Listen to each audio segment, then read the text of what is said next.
ప్రభునందు అత్యంత ప్రియులైనటువంటి మా ప్రియులందరికీ ప్రభునామమున మీకు మా శుభవందనాలు తెలియజేస్తున్నాం. ఇదేమన మన యొక్క బైబిల్ పఠనము పరిశుద్ధ గ్రంథం బైబిల్ను ఆధారం చేసుకొని ప్రసంగి గ్రంథం 7-8 వచనాలు. కార్యారంభం కంటే కార్యాంతము మేలని ఈ భాగాన్ని అనుసరించి నిర్గమకాండము 23 అధ్యాయము 23, 29 నుండి లేక 28 నుండి 33 వరకు ఉన్నటువంటి విషయాలు క్లుప్తంగా కొన్ని విషయాలు మీ గ్రహింపులను తీసుకుని రావాలని తలస్తూ ఉన్నాం. గమనించండి, దేవుడు వారికి ఒక దూతను ముందుగా పంపి వారు ఏ దేశాన్ని అయితే వారు స్వాధీనపరచుకోవాల్సిన దేశం ఉందో దేవుడే వారి పక్షంగా చేసేవారుగా ఉన్నారు. అందుకనే పెద్ద కందిరిగలను పంపుతాను, వాళ్ళందరూ నేను వెళ్ళగొడతాను అన్నాడు ముందు భాగంలో. 29లో వచ్చిన ఏమంటాడంటే, దేశం పాడై అడవి మృగములు నీకు విరోధముగా విస్తరింపకుండానట్లు వారిని 1 సంవత్సరంలో నీ ఎదుటి నుంచి వెళ్ళగొట్టను అన్నాడు. మరి ఎట్ట వెళ్ళగొడతారట? నీవు అభివృద్ధి పొంది ఆ దేశంలో స్వాధీనపరచుకునే వరకు క్రమక్రమముగా వారిని ఎదుటి నుండి వెళ్ళగొడతాను, కానీ 1 సంవత్సరం వెళ్ళగొట్టను. రెండవది ఏంటంటే, వారిని నీవు అభివృద్ధి పొంది వారిని స్వాధీనపరచుకునేటువంటి కొలది నేను వారిని వెళ్ళగొడతాను, లేక వెళ్ళగొడతాను నేను. కాబట్టి ఇప్పుడు ఏం చేయాలి? నీవు అభివృద్ధి పొంది ఆ దేశాన్ని నీవు స్వాధీనపరుచుకునే విధానంగా నీకెంత అవసరమో, ఎంత శక్తి ఉందో, ఎంతవరకు నీవు స్వాధీనపరచుకోవాలనుకుంటావో అంతవరకు నేను వెళ్ళగొడుతూనే ఉంటాను, కానీ ఒకసేసారి వెళ్ళగొడితే ఏమైతేట, దేశము పాడై అడవి మృగములు నీకు విరోధంగా విస్తరిస్తాయంట. ఎందుకంటే ఇది చాలా పెద్ద దేశము, వీరు తక్కువ జనాభా, తక్కువ ఉన్నారు. కాబట్టి వారి దేశాన్ని ఒక్కసారే వెళ్ళగొడితే ఇప్పుడు మనుషులు లేకపోతే వీళ్ళు పోయి స్వాధీనపరచుకొని ఆ ఏరియాను వశపరచుకునే లోగల కొన్ని రోజులు అవుతుంది, కొన్ని సంవత్సరాలు అవుతుంది. అప్పటికి ఏమైపోతాయి?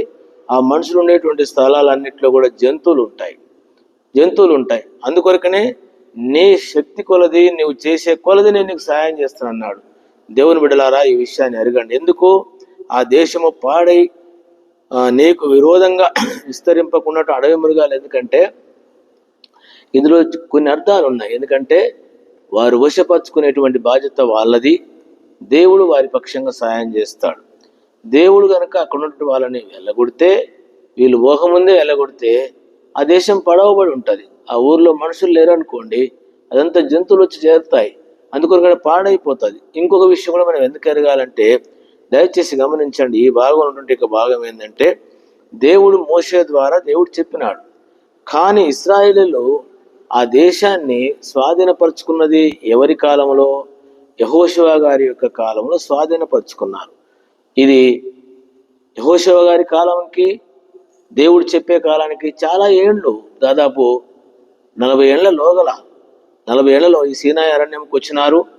ఈ లేక ఈ యొక్క కొండ మీద వారికి ఇచ్చేటువంటి ఆజ్ఞలు ఇవన్నీ కూడా మనకు తెలుసు, సీనాయి కొండ మీద. కాబట్టి ఆ కొండ ప్రదేశంలో వీళ్ళు చేరినారు. ఇప్పుడు వీళ్ళు వశపరుచుకునేది ఎప్పుడు? యెహోషువ గారి కాలంలో. ఎందుకంటే ఈ భాగం తెలిసిన వాళ్ళకి అర్థమవుతుంది. అప్పటికి కొన్ని సంవత్సరాలు అయిపోయింది. కాబట్టి అందుకనే వీళ్ళు పోకముందే చేస్తే ఏమైందంటే, వీళ్ళు పోయే వరకు లేట్ అయ్యి అదంతా కూడా పడవ పడిపోతుంది. అందుకొరకనే దేవుని బిడ్డలారా, దేవుడిచ్చిన వాగ్దానం అది, దాన్ని పట్టుకొని వారు ముందుకెళ్ళాలి. సరే, వెళ్ళినారా అంటే వెళ్ళలేదు. ఎందుకు వెళ్ళలేకపోయినారో ఇది మనం తర్వాత భాగంలో చూస్తాం. దేవుని యొక్క మాటను వారు వినకుండా అవిధేయులైనటువంటి కారణాన్ని బట్టి దేవుడు 40 సంవత్సరాలు వారిని ఆ యొక్క కనాన్ దేశానికి వెళ్లకుండా వారు సీనాయి అరణ్యంలోని మాత్రమే తిరుగుతూ వచ్చినటువంటి సందర్భాలు. కాబట్టి ఒకవేళ వెళ్ళగొడితే ఎట్లుండేది? వీళ్ళు పోయేలోగల పడవబడిపోయేటువంటివి. అందుకొరకనే వాళ్ళు వెళ్ళిన కొలది దేవుడు వారికి సహాయం చేస్తూ వచ్చినాడు. ఇంకొక విషయం కూడా గమనించండి. ఇదంతా కూడా అంతే. వాళ్ళ యొక్క వృద్ధి 31లో ఎర్ర సముద్రం వరకు వారి హద్దులు ఇంతకుముందు చెప్తూ వచ్చినాం. తర్వాత 32, 33 ఏముంటుంది? నీ వారితో వారి దేవతలతో నిబంధన చేసుకోవద్దు, వారి దేవతలను సేవించిన నీకు ఊరైతే అన్నాడు. వారు నీ చేత నాకు విరోధంగా పాపం చేయకున్నట్లు వారిని దేశం నుంచి నివసింపకూడదు. ఈ సందర్భాల గురించి నేను కొన్ని విషయాలను చెప్పాలని తలస్తున్నాను. ఒకటి, వారు ఆ దేశాన్ని స్వాధీనపరచుకోవాలా. రెండవది ఏంటంటే, వారితోనైనా వారి దేవతలతోనైనా నిబంధన చేసుకోవద్దు. ఒకవేళ కనుక వాళ్ళు అట్లా చేసుకుంటే ఏమైందంటే వారికి ఊరి అవుతాయి. కాబట్టి దేవుని బిడ్డలారా, ఈ విషయాలను గురించి మనం కొన్ని విషయాలను తలస్తున్నాను. వాస్తవంగా వాళ్ళు ఏమైపోయినారో మీరు ఎరుగుదురు కదా. బైబిల్ అవగాహన ఉన్నటువంటి ప్రతి ఒక్క వ్యక్తికి వీళ్ళు ఈ విషయాలు ఎరుగుదాం. ఎందుకంటే నేను కొన్ని విషయాలు మీకు గుర్తు చేస్తున్నాను, గమనించండి.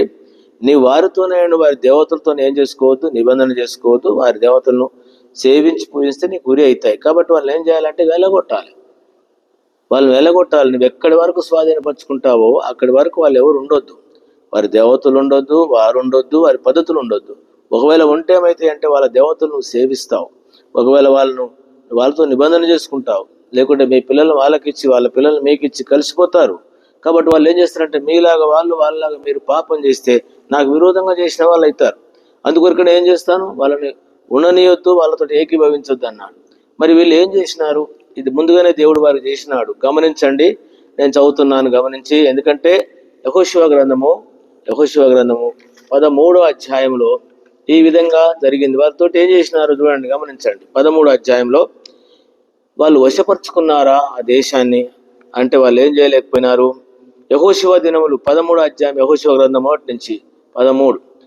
యెహోషువ దినములు గడిచి వృద్ధుడు కాగా యెహోవా అతనికి ఇలాగ సెలవిచ్చాను, నీవు బహుదినములు గడిచి వృద్ధుడవు, స్వాధీనపరచుకోవటకు అతి విస్తారమైన దేశం ఇంకా మిగిలి ఉందండి. చూసినారా, ఒకవేళ ఎలగొడితే ఏమైపోయేది. అందుకని ఇంకా మిగిలి ఉన్నది. మిగిలిన దేశం ఏదంటే ఫిలిస్తీన్ల ప్రదేశములు, గెషూరీల దేశము, ఐగుప్తు తూర్పున గేవరు మొదలుకొని కనానీలుగా ఎంచబడినటువంటి ఎక్రోనీల సరిహద్దు, ఇదంతా కూడా ఇంకేమైంది, ఆ దేశమంతా కూడా మిగిలి ఉన్నది. వాళ్ళు ఏం చేసుకోలేదు. 3వ వచనంలో అశోదీల గాదీలకు ఎక్రోనీల దేశమును, తర్వాత దక్షిణ దిక్కునన్న అవీల దేశమును, కుషీల దేశమును, సిదోనీలకు మేర మొదలుకొని అఫేకు వర్ణకు అమోరీల సరిహద్దు వరకును, గిర్గాలుస దేశమును, ఎర్మోను కొండనున్న బయల్గాదు మొదలుకొని హామాతునకు పోవు మార్గము లెబానోను ప్రదేశమంతయు లెబానోను వరకు మిశ్వ వరకును దేశము మిగిలి ఉన్నది అంట. ఇంకా ఏమైంది, మిగిలింది. మన్యపు నివాసులందరినీ సిదోనందు నేను ఇశ్రాయేల్ దేశమునకు. గమనించండి, ఇంకా ఏమైపోయింది, వాళ్ళు వశపరుచుకునే దేశం ఇంకా మిగిలింది. తర్వాత 8, 9, 11, 12 వచనము, రెఫాయిల దేశములు అర్షోతు, ఎక్రోను, లోను, ఏలికైన ఓగు రాజ్యమును మిగిలి ఉన్నది. మోషే ఆ రాజులను జయించి వారి దేశం పంచిపెట్టింది. గమనించండి, ఇంకా ఏమైపోయింది, వాళ్ళ దేశములు మిగిలినటువంటి విషయం మనం చూడగలము. వాళ్ళు మొత్తం దేశాన్ని ఏం చేయలేదు, స్వాధీనపరచుకోలేకమే కాకుండా వారిని ఎదిరించలేకపోయినటువంటి విషయము చాలా బాధకరమైన విషయం. దేవుడి చెంట మాటను వాళ్ళు చేయలేకపోయినారు. దానిని బట్టి ఇప్పుడు వాళ్ళు ఏమైనారంటే గొప్ప నష్టానికి కారకులైనటువంటి వారుగా. 23వ అధ్యాయము 15 ఇదే గ్రంథము, యెహోషువ గ్రంథము 23, 13 నుంచి కూడా ఈ భాగాలు ఉన్నాయి. ఇంకా వాళ్ళు ఏం చేయలేకపోయినారు, వశపరుచుకోలేకపోయినటువంటి విషయంలో ఉంది. అది తిరిగి రాను దినముల్లో వాళ్ళకి ఏమిగా మారిపోయిందంటే పెద్ద శూలాలుగా మారిపోయినాయి. గమనించండి, న్యాయాధిపతుల గ్రంథము 1వ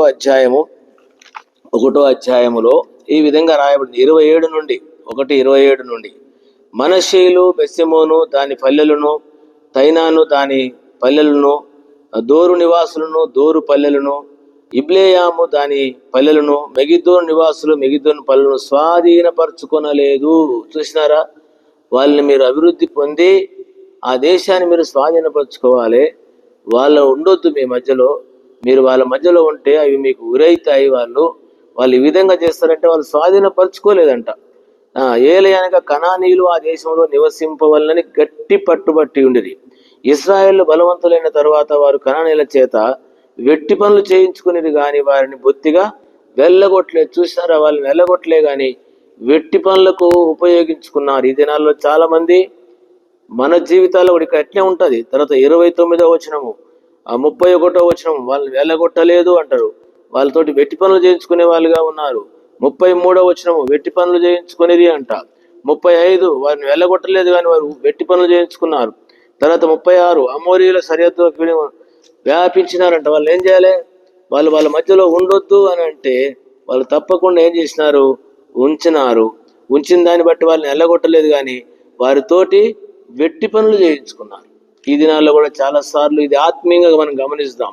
2వ అధ్యాయము న్యాయాధిపతుల గ్రంథము 2, యెహోవా దూత గిల్గాల్ నుండి బయలుదేరి బోకీమునకు వచ్చి ఇలాగ సెలవిచ్చాను, నేను మిమ్మల్ని ఐగుప్తులో నుండి రప్పించి మీ పితరులకు ప్రమాణం చేసిన దేశమును మిమ్మల్ని చేర్చి నీతో చేసిన నిబంధనను ఎన్నడను మీరను.